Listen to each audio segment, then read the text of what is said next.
Okay, this is the start of the on-site SEO portion of the forum. What you're looking at here is the dashboard of a paid hosted blog that we set up for Jessica at mybooksummary.com. And one of the things that we're going to ask you to use if you're using WordPress is a plugin called the All-in-One SEO Pack. All right, and the way you install that is you literally just scroll down to plugins. All right, and you click Add New. Then click on Upload, and you'll browse out, and you'll find the actual all-in-one SEO pack. It's right there. I'd click on it, and I click Open. Then I would click Install Now. Now, I've already installed it down here, but I just wanted to show you how easy it is.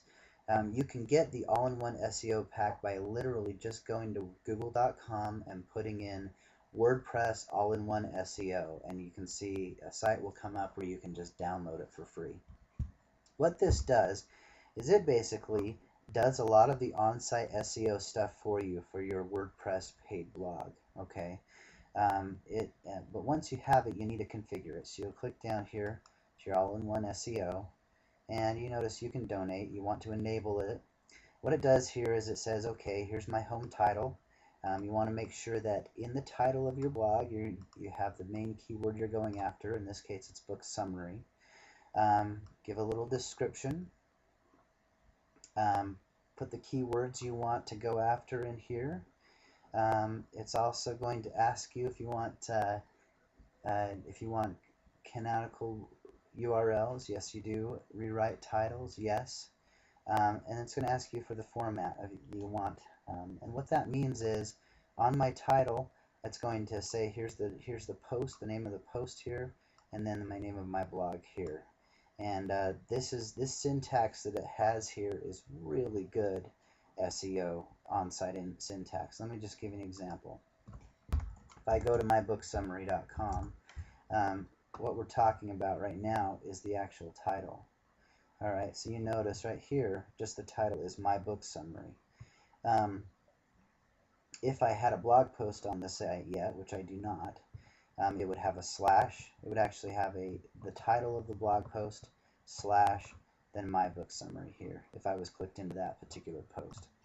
All right, and that's what it's talking about. Also, it's going to format my categories the way that they should be formatted for Google to like them, the description I want, etc. It's also going to tell me, do I want to use tags for meta keywords? A tag is nothing more than when I create a blog post, I can put in keywords in the sidebar in WordPress and add a tag, and it's going to make that the meta keywords for the site. In other words, the meta keyword is one of the descriptions that the Google bot is going to look at to find out what your site's all about.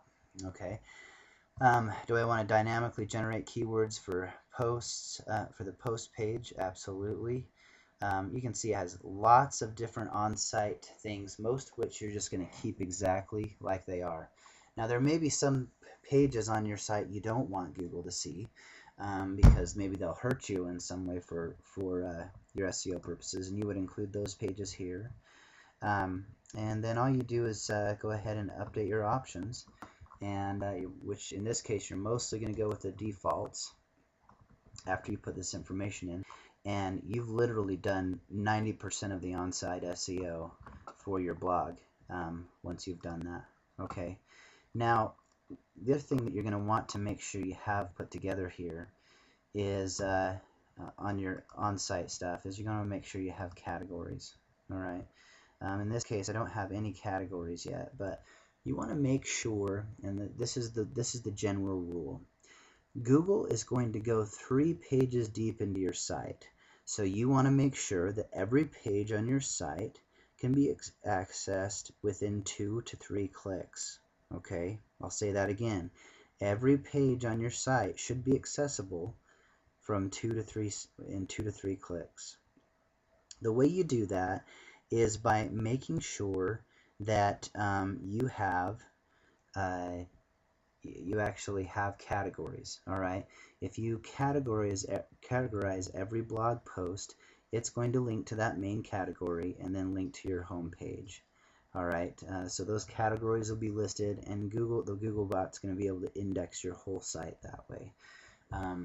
That's one of the most important things you can know about Google on-site SEO right now, is that it doesn't want to have to dig too deep for the things that you have on your site.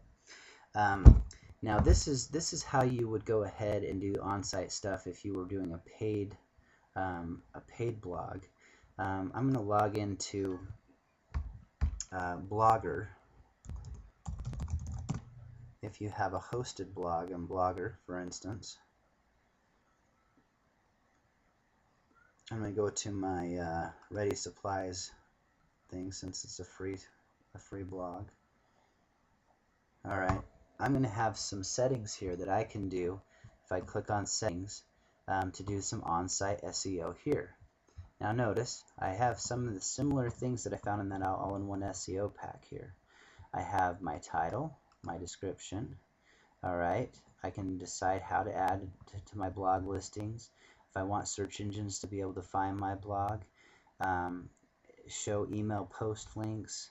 If I have adult content on there, of course you don't want it, you want to put no, because we recommend nobody do any kind of adult content. Just sorry, that's kind of an old-fashioned person, but that's we're a family company at Ladyblogs.